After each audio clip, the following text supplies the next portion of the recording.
when they come across a situation that is of high conflict or dealing with these types of issues, that they know they have something they can turn to for a response. And the only way that can happen is through these strategic partnerships, through grant making organizations supporting us in our mission to make sure that we can keep this free for as many people across the world as possible.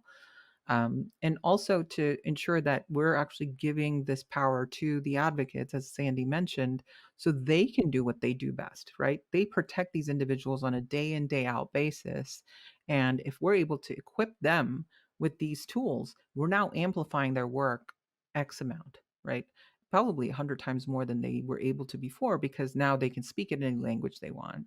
They can provide the support to the individuals that they want. They can create these safety plans that are not just physical, but also digital. I think the power of what Ruth has Yeah. to offer, we want to be able to get into as many hands as possible. And the only way to do that is to continue to talk about it, to continue to partner with Yeah. organizations, and to continue to do the best work we can possibly do, which is just focus on the tech that protects. A phone can become a weapon. Apps that are meant to track lost devices become a tool for stalking. AI tools help create fake videos that can be used for blackmail. Abusers are weaponizing technology in ways that most of us can't imagine or keep up. So when most AI startups chose the path of unicorn valuations, Parasol Cooperative founder Meg Shaw chose a different path.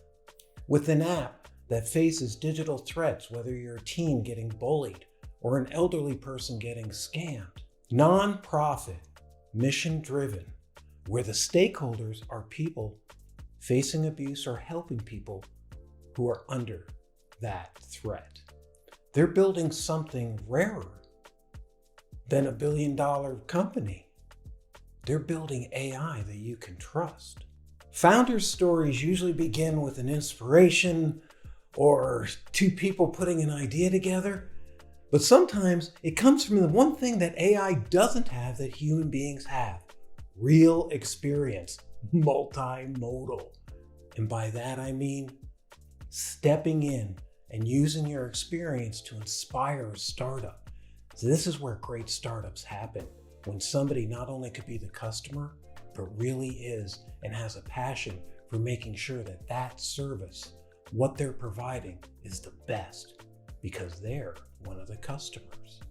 Or it could have just been a mother trying to protect her son from the threats of gaming in this digital tech abuse driven world. I mean, it's kind of how this all started, right?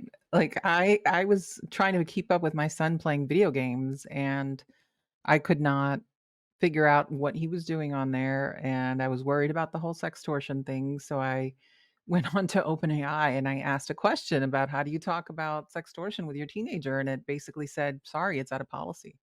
And the technologist in me didn't accept that answer, and I was like, "Oh hell no, this is not this can't be." And I went on to, at the time, I think Party Rock, which was one of the AWS's products that was out there. I started playing around with it, and it's since been rebranded to something else. But we found another alternative to try, and surprisingly, it was giving me back some really robust responses when when I prompted it the right way.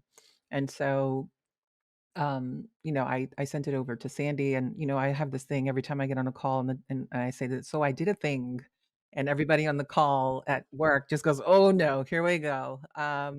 And this is how Ruth was introduced to the team. So I was like, I did a thing. Can you guys maybe try it out and see what you think? And so we got it out to a whole lot of our research colleagues that we were working with already. We got it out to individuals that are in the field doing the work, to survivors that have actually been working with the organization, kind of as research participants, and found that we can make this really robust tool, right? And I think in one of your old podcasts as well, you had mentioned it's sort of like this tailored LLM that you can have that's specific to the task at hand, right? And I think in this instance, Ruth really, really shined. as we started to ask more and more questions, we were trying to figure out how do we engage with it differently. And the use cases just, we didn't even envision some of these use cases, and they started happening, and it was beautifully handled as part of the chat. So, an accidental project, which was just sort of like a, hey, what do you think? To now being in about 29 countries is blowing our minds. Yeah, as of yesterday, right? So, I'm kind of flabbergasted in many ways that there are so many people out there doing harm. But I'm also one to be that sort of, people talk about half glass full, glass half empty, and I'm the glass doesn't exist kind of person. So, um, you just do what you can, and you counteract it with the best way you can, and this is it, right? Knowledge is power that no one can take away from you, and if we're able to equip you with that, and that's what Ruth really does, then we've done our job, right? Because we've trained you to be more vigilant about yourself and your family online.